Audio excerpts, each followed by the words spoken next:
Liquor scam కేసులో అరెస్టైన కవితపై Delhi special court judge Kaveri Baweja ఆగ్రహం వ్యక్తం చేశారు. కోర్టు ఆవరణలో మీడియాతో మాట్లాడారు కవిత. అయితే మీడియా అడిగిన ప్రశ్నలకు కవిత సమాధానాలు చెప్పటాన్ని తప్పుబట్టారు న్యాయమూర్తి. మరోసారి ఇలా మాట్లాడవద్దని కవితకు వార్నింగ్ ఇచ్చారు జడ్జి.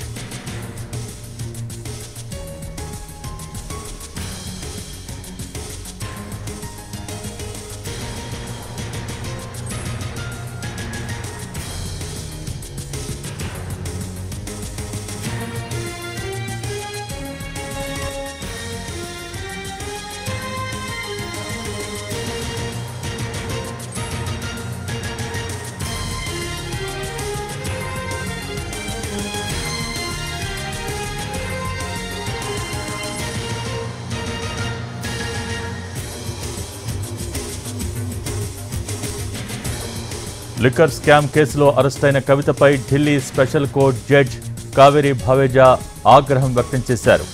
కోర్టు ఆవరణలో మీడియాతో మాట్లాడారు కవిత. అయితే మీడియా అడిగిన ప్రశ్నలకు కవిత సమాధానాలు చెప్పటాన్ని తప్పుబట్టారు న్యాయమూర్తి. మరోసారి ఇలా మాట్లాడవద్దని కవితకు వార్నింగ్ ఇచ్చారు జడ్జి.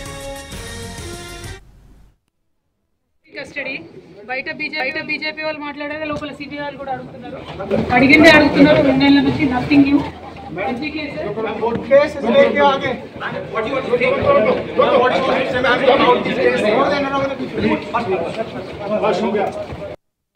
బీజేపీ